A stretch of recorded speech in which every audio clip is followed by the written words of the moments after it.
जी, exercise 8.2 और exercise 8.2 का question number 6 है। First year mathematics. Use double angle identity to find exact value for the following. तो इसमें हमने यूज करना है डबल एंगल आइडेंटिटी को। तो डबल एंगल आइडेंटिटीज हम पढ़ चुके हैं। साइन टू थीटा का फार्मूला, कॉस टू थीटा का फार्मूला और टेन टू थीटा का फार्मूला, उसको यूज करते हुए हमने साइन 15 और कॉस 15 का प्रोडक्ट फाइंड करना है। तो इसमें साइन थीटा कॉस थीटा आ रहा है। क्या फार्मूला है डबल एंगल आइडेंटिटी में? Sine two theta is equal to two times sine theta cos theta. और अगर आप यहाँ से साइन थीटा कॉस थीटा की वैल्यू को सेपरेट कर लें, क्योंकि ये साइन थीटा कॉस थीटा की फॉर्म आ रही है। साइन थीटा कॉस थीटा को जब आप सेपरेट करेंगे तो टू इनके साथ जो मल्टीप्लाई हो रहा है ये लेफ्ट साइड पे डिवाइड हो जाएगा, तो it will be 1/2 times sign two theta cos theta, sorry 1/2 times sign two theta. और अब हमें थीटा क्या पुट करना है यहाँ पर? 15 डिग्री। आप इस इक्वेशन में theta equal to 15 degree put कर लेंगे। उससे हमारे पास साइन 15 कॉस 15 का आंसर आ जाएगा। तो साइन 15 कॉस 15 का आंसर क्या आएगा? 1/2 टाइम्स साइन ऑफ 2 × 15। 2 × 15 कितना आ गया? Sine of 30 degree. और साइन 30 डिग्री, साइन 30 डिग्री का आंसर क्या होता है? साइन 30 इक्वल होता है 1/2। 1/2 को 1/2 से मल्टीप्लाई करेंगे तो इट इज 1/4। 1/4 हमारे पास पार्ट वन का आंसर आ गया। इसी का जो सेकंड पार्ट है, सेकंड पार्ट में हमने फाइंड करना है cos square 15 minus sine square 15। Cos square 15 minus sine square 15। तो फार्मूला क्या है? Cos square theta minus sine square theta which is equal to cos of two theta. Cos two theta के हमने तीन फार्मूलाज पढ़े थे, और बिल्कुल जो बेसिक वाला था वो था ये cos two theta is equal to cos square theta minus sine square theta. इसमें भी आप थीटा को क्या पुट कर लेंगे? 15 डिग्री। उससे हमारे पास cos square 15 minus sine square 15 का आंसर आ जाएगा। यहाँ पे कॉस ऑफ 2 × 15, तो ये आ जाएगा cos of 30 degree. Cos 30 degree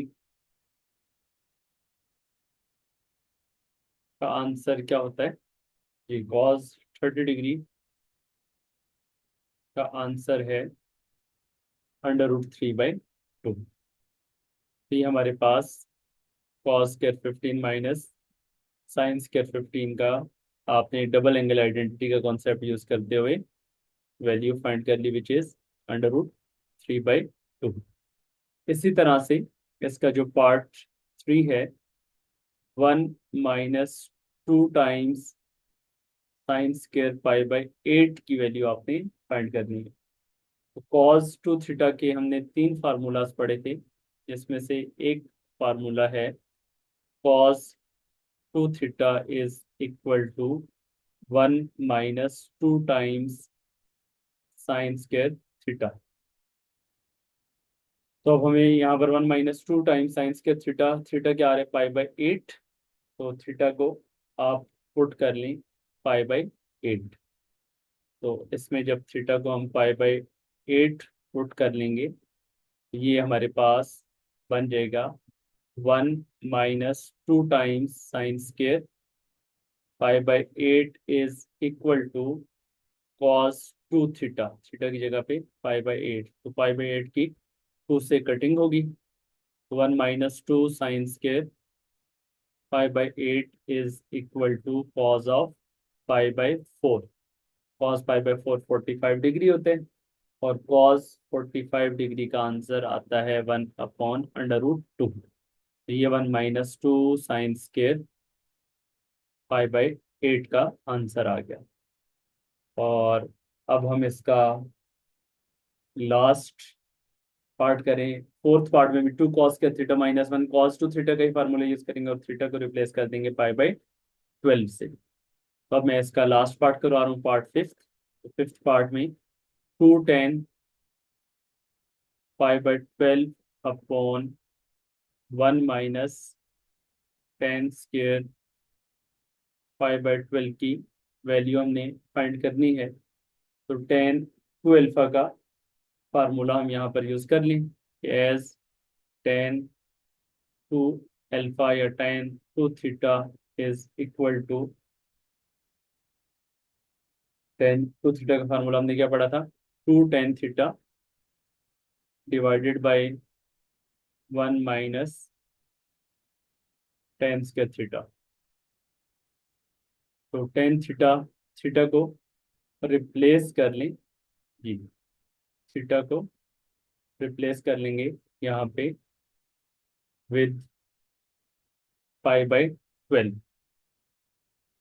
theta को 5/12 से रिप्लेस कर लेंगे, तो ये बन जाएगा 2 tan 5/12 upon 1 - tan² 5/12 is equal to tan 2 θ, theta की जगह पे 5/12। 10 5/12 हमारे पास 2 से कट होगा तो 5/6, और 5/6 इक्वल होता है 30 डिग्री। तो tan 30 डिग्री की वैल्यू होती है 1/√3। तो ये हमारे पास 2 tan 5/12 अपॉन 1 - tan² 5/12 का आंसर क्या आ जाएगा, 1/√3। तो ये हमारे क्वेश्चन नंबर 6 के पार्ट्स यहाँ पे कंप्लीट हो गए।